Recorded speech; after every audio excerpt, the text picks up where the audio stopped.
Hey everyone, this is Jordan and welcome back to my YouTube channel. So, I've had about a week or so to test my brand new PlayStation 5. Now, if you haven't seen my unboxing video, please, I've left it at the link below. Please have a look and tell me what you think. So I've tried out my PlayStation 5, so I thought I'd show you my initial impressions on the console, the controller, the design, the interface, how it feels, really, and most of all, the gaming. So, here we go. The PS5 is a massive console, and it has a premium finish and design that it stands out no matter where you put it inside your house. The disappointing thing is that you have to use a stand or a base, whether you're lying your PlayStation 5 vertically or horizontally. The base or stand does not really look durable, so I think it's a bit of a miss. The other disappointing thing is the glossy finish in the middle. As you can see, it is prone to dust and to fingerprints and to smudges. So I think they could have done a better job in terms of designing the middle. The PS5 also has a new user interface in the home screen. As you can see, it places a lot of emphasis on the colors and next-gen gaming.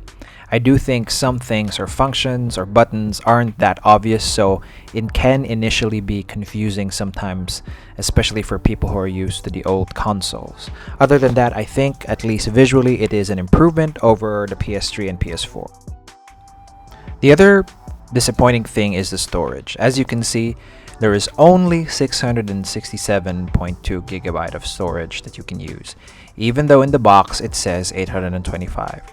Of course, because this includes installing the OS and other startup software that you need to install once you've powered up your PS5 for the first time. So I do think it is a bit of a disappointment. Just like the PS4, the Sony is working on, I believe, a solution to use extended storage. In the PS4, if you remember, you can use an external hard drive and play your PS4 games off of that. So I think now that we have external SSD storage, Sony needs to work a solution on that, because games are just getting bigger and bigger, and it will need and will definitely eat up more storage. So Sony needs to start working on that.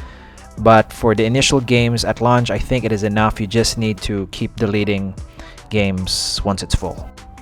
Now it's time to go to the games.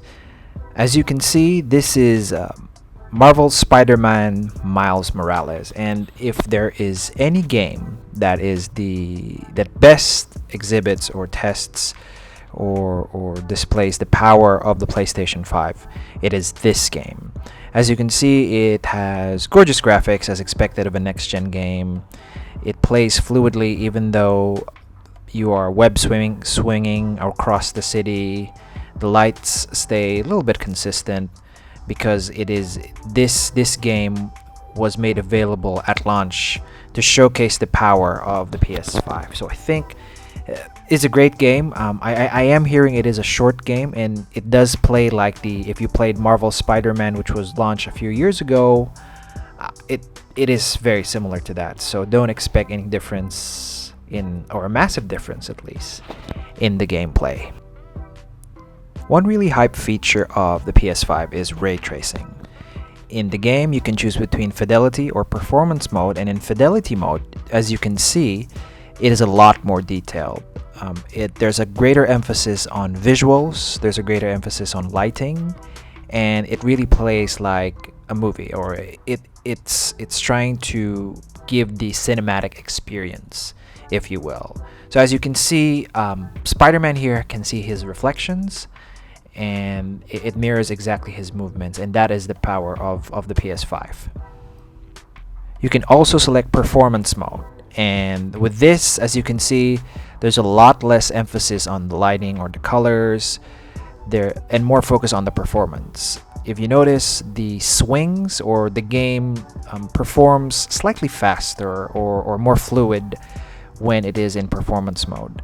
I believe the other games, Demon's Souls, Assassin's Creed, and Call of Duty also have the same features.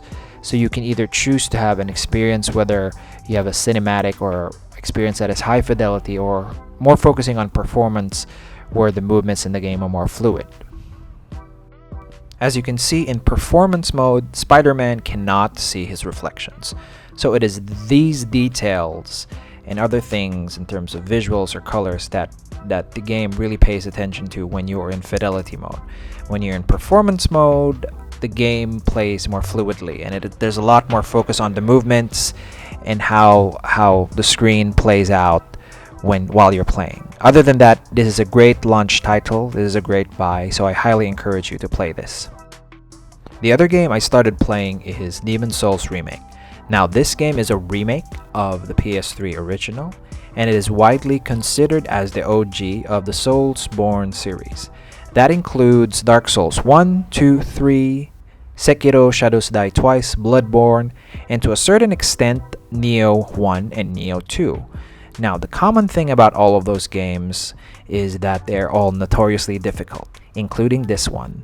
So this one, I really didn't play it when it was launched in the PS3, but so far I am having a difficult time navigating through the game, but at the same time I am enjoying it.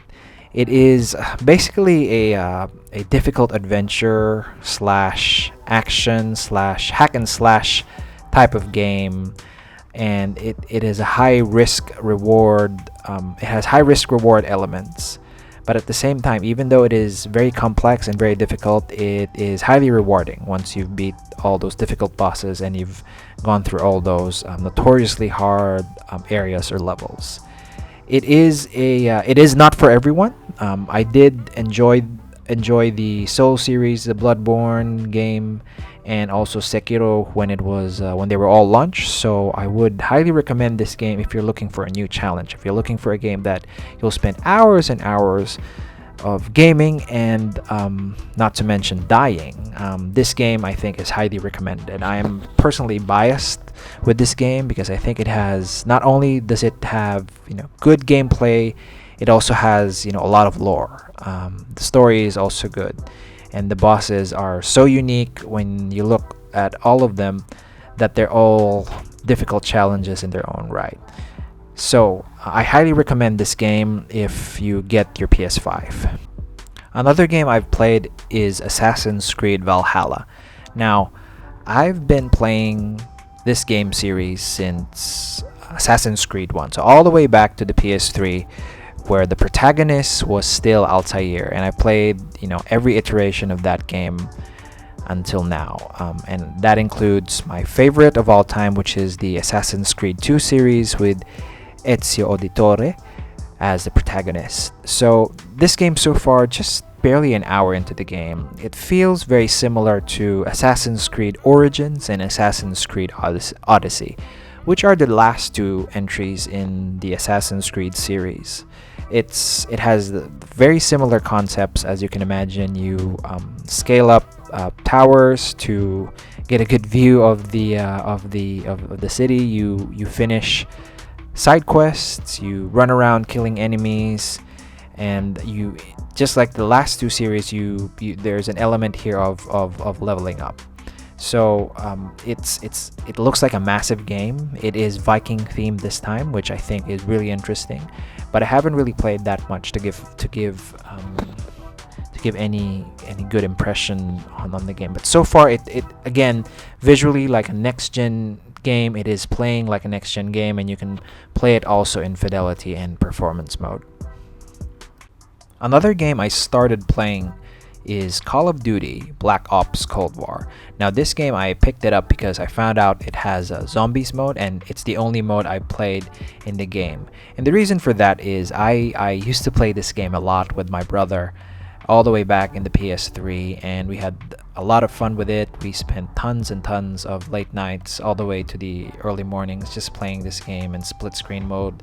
And I would imagine that people who buy this game would do the same. You'll spend tons and tons of hours playing this mode or other multiplayer modes, playing with your friends or split screen locally. So far, just an hour into the game, I think it looks great. I mean, it plays amazing. It retains the elements that made the series popular. Obviously, if you're a fan of the series, you would pick this up. But even if you're not and you want to play just casual shooting games, I think I would highly recommend this game as a pickup once you get your PS5. Now it's time to go to what I think is the best feature of the PlayStation 5, which is its DualSense controller. Now, the controller has the same button layouts as the PS4, and it also has that same premium feel and design as the console. And I've spent a few hours of gaming on it, and it just is incredible. It feels great in my hand, feels natural even though it weighs a bit heavier than the PS4 controller, but it really has a ton of amazing features such as adaptive triggers and haptic feedback. So those features really just make the game more immersive. There are different elements of gameplay that it responds to depending on the situation or the environment. And I'll show you that in a bit. If you really want to play a game that showcases the new controller, the new DualSense controller, it is this game. It is Astros Playroom. Now, Astros Playroom comes pre-installed with every single PlayStation 5 console sold around the world, I believe. And it really teaches you how to use the controller when placed in different environments. So things like pulling a rope, you'll see how the controller responds to certain situations like that. And when you're walking tightrope, when you're hitting enemies, I really recommend you to play this game once you've bought your PS5, because it is a great demonstration of the capabilities of the controller. And it's also very fun. As you can see, it looks like a child's it's a platformer game. It looks like a child's game. It's a lot of fun, and you'll really enjoy the features of the new controller. PS5's controller provides an immersive gaming experience. Whether you're shooting enemies with a gun, whether you're pulling a rope, whether you're rolling in gameplay, or even if you're just walking on the snow, it has an appropriate reaction. It has an appropriate trigger. You can feel it on the controller. Even if you're being burned by a sword, as you can see here, or even if you're just simply web swinging across the neighborhood, the controller truly provides that immersive experience because you can feel what is going on in the game. And that is why I think the PS5's controller is the best feature of the PS5. So, I'm really impressed with the PlayStation 5. It looks gorgeous, it looks stunning. I think the console has a premium feel to it. It looks premium no matter what angle you put it. And I think that the user interface also rocks, and the games look absolutely stunning. And it's even more immersive now thanks to the new features of the PlayStation 5's DualSense controller. I do think that the developers are just barely scratching the surface on this one, and which is why I'm even more excited to find out what else can the console do. So I'm really looking forward to what the developers can build for the PlayStation 5 in the near future. And with that, thank you so much for watching. If you like my videos, hit me up on the comments. Please like the video, and also if you could help me by subscribing to my channel. Thank you so much, and I'll see you all next time. Bye-bye.